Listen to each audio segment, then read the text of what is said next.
Ever have someone steal 6 months of your life and present it as their own? That's exactly what happened to me. And what I did next, nobody saw it coming. I'm standing in the back of a conference room, holding a cold coffee, watching my boss present NY work to a multi-million-dollar client.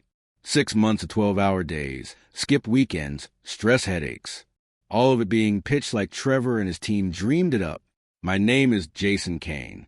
I'm 41, living in Charleston. For the past 11 years, I've been grinding at Stratton Systems as a senior engineer, building things nobody understood, but everyone relied on. Today, I got erased. Trevor, my boss, wore his usual smug expression as he clicked through the slides.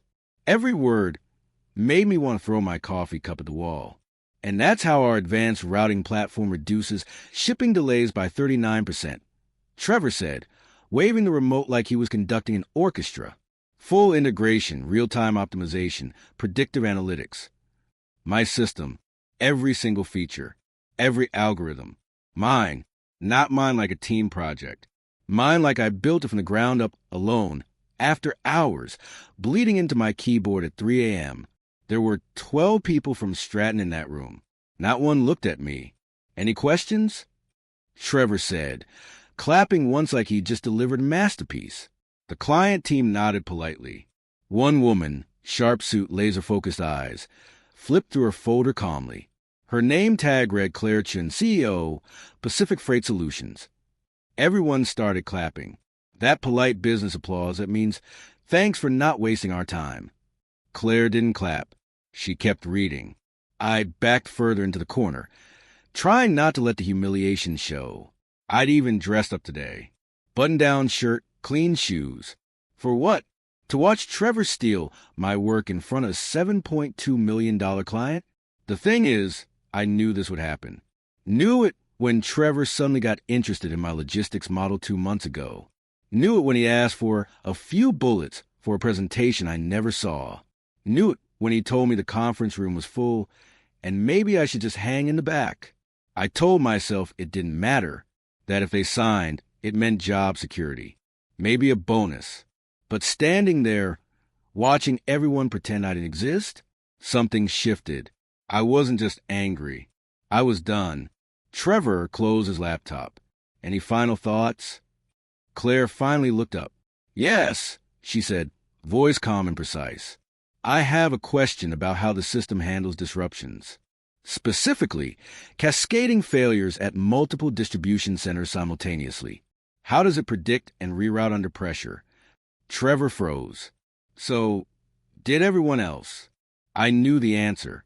Every line of code that made it work was written on my laptop, usually at 2 a.m., surrounded by energy drinks and cold pizza. But Trevor just blinked. One of the sales guys coughed. Someone pulled out their phone. Claire's eyes scanned the room. Well, silence. That's when I knew I wasn't staying quiet. Not this time. Actually, I said louder than I meant to, I can answer that. Every head turned. Claire looked at me first. Her expression didn't change, just pivoted her body slightly, giving me the floor like she already knew what a real answer was. Trevor's smile froze. That's Jason, he said quickly, like swatting a fly. He helped with some back-end work. I stepped forward before he could continue. My palms were sweating, but my voice came out clear. Cascading failures are handled through predictive rerouting based on historical congestion patterns, real-time capacity monitoring, and backup protocol triggers. I turned to Claire. If the system detects a failure cluster, say 3 distribution centers going down in the same region, it automatically adjusts timelines and reroutes through available hubs, accounting for capacity limits, fuel costs, and local traffic patterns. The room went silent. No more polite smiles. No more shuffling papers. Claire tilted her head. How does it detect failure clusters? Through signal monitoring and manifest tracking. The model watches frequency patterns in outbound shipments. If it sees more than a 3.2% deviation over 5 hours, it flags the center. We built escalation triggers tied to carrier performance and hub downtimes. Trevor was blinking like he'd been slapped. It's part of the overall system, he said, voice rising. A lot of people contributed. Claire held up a hand. No offense, Mr. Bradley, but I'd like Jason to walk us through the technical details. I looked at her. She meant it. Do you want a full breakdown or just the core logic? I asked. Claire smiled slightly. Give me the core. I pulled out my laptop. Yes, I had it ready even though I wasn't on the agenda. Here, I said, opening the flowchart. This is a decision tree for hub failures. If a center fails the threshold, the system runs a dynamic algorithm that weighs cost, time, capacity, and environmental impact. Each route gets a score. We build a learning loop so it improves with every disruption. I walked them through the live dashboard, showed real-time simulations. Nobody said a word. Even the VP stopped checking his phone. Claire leaned back, folded her arms. And this integrates with our existing system how? It doesn't just integrate, I said. It predicts failures before your current system flags them, then passes clean data downstream so your teams can adjust faster without manual overrides. Claire nodded once. That's what I thought. This isn't back end. This is the entire system. I glanced at Trevor. His mouth opened but no sound came out. Claire looked at me. Not Trevor. Not anyone else. Can you send us the spec sheet by end of day? I want from you. Trevor cleared his throat. We'll review and send. No, Claire said. I want Jason to send it. I stood straighter. I'll have it over before 4. She closed her folder. Good. The meeting ended. Not with a pitch, but with a shift. Nobody clapped because now everyone knew who built the system. Next morning, 10:23 a.m., email from Claire. Subject, contract review, technical sign-off. Body, can you confirm who will be signing the technical documentation? She'd CC'd Trevor. I stared at it, then typed, that would probably be Trevor. Her reply came in 30 seconds. It shouldn't be. We prefer the person who actually built it. No emoji, no softening, just sharp clarity. I printed it and walked straight to Trevor's office. Doors open, he said, pretending to be busy. I laid the printout on his desk. Got a request from Pacific Freight. They want me signing the tech docs. His fingers froze. Why would they ask for that? I didn't answer. Just stood there. He read it twice, then tossed it down like trash. No, that's not happening. We don't let engineers sign external deliverables. There's a chain of command. She asked for me specifically. Trevor leaned back and stared at the ceiling. Unbelievable. You completely hijacked that meeting. Do you have any idea how that made us look? You mean how I made us look like we knew what we were talking about? He slammed his hands on the desk. You embarrassed us. You made it about you. No, I said. You made it personal when you stood there and called me a helper like I was some intern. His face turned red. Watch it. No, you watch it, because I'm signing those specs, but only under 3 conditions. He stared at me, stunned. You're joking. I'm not. What do you want? He asked, standing up. I laid it out, calm and steady. Recognition as lead architect in all documentation. I run implementation, full oversight, final say on changes. And I want a 22% raise. He blinked, then laughed. You're insane. That's extortion. No, it's leverage. You try to pass me off as nothing. Claire's not buying it.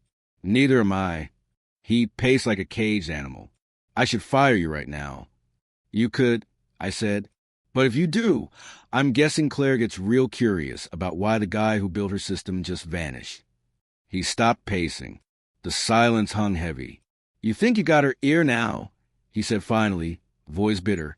I didn't answer because we both knew I did. He sank into his chair, defeated. Clock's ticking. I said, specs go out by 5. I turned and walked out. Heart pounding, but steady. I wasn't bluffing. Just after lunch, I got a calendar invite. HR, 2:30 p.m. conference room B. I already knew what it was. When I walked in, Trevor was there, arms folded, fake smile plastered on. Across from him sat Monica, from HR. Jason, thanks for coming, she said. We've reviewed your concerns and want to discuss adjustments to your role. Adjustments. Great word. Trevor leaned forward, Look, things got heated, but we don't want friction with a senior engineer. Let's talk about a path forward. Monica took over. We're prepared to acknowledge your contributions. You'd be listed as a key developer, and we're offering a 6% performance bonus. I raised my eyebrows. A bonus? An implementation lead will still report through Trevor, she added carefully. We believe maintaining hierarchy is best. I looked at Trevor. His smile was tighter now. Partial credit, I said, and a pat on the head. Don't be dramatic, Trevor snapped. Let's call it what it is. You're offering me scraps and hoping I smile. Trevor stood up.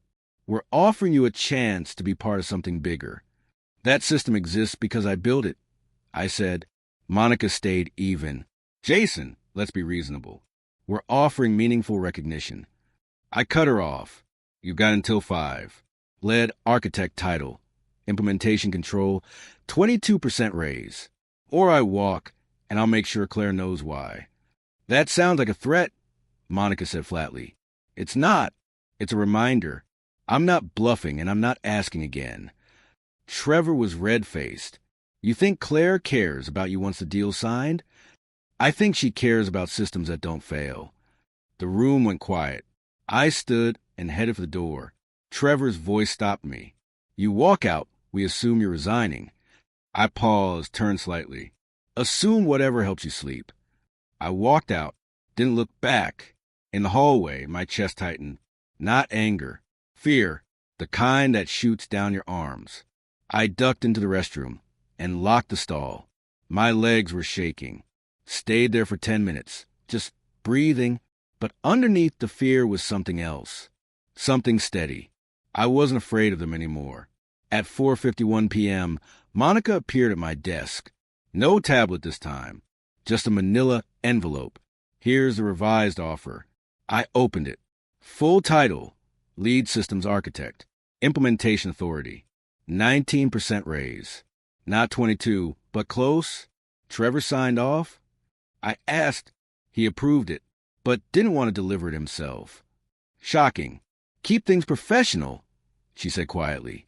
No gloating. No announcements. I've always been professional. She left. I sat there staring at the envelope. Then I opened my drawer, grabbed my pen, and signed. No hesitation. Just ink on paper. For the first time in years, something settled in my chest. Not relief. Gravity. Like the floor finally stopped moving. 2 weeks later, the system went live ahead of schedule. It worked better than anyone expected. Real-time rerouting, adaptive scheduling. Stuff that usually took years. Claire and the Pacific Freight team were thrilled. Their CEO shook my hand, looking at me like I'd just saved his company. At the launch event, I didn't give some big speech. I didn't need applause. What mattered was the system worked. Trevor was there, standing in the back, hands in pockets, forced smile on his face. Every time someone asked Claire about the tech, she turned to me, made sure everyone knew who built it.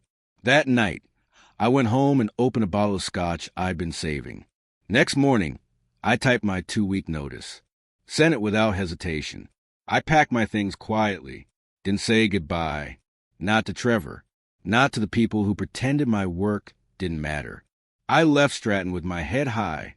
They hadn't given me credit when I deserved it, but I was taking something more valuable. My freedom. Claire had offered me something better. Head of innovation at Apex Logistics. Double the pay, full authority, equity, and freedom to build my own team. I brought Raj and Devin, 2 junior devs I'd mentored at Stratton.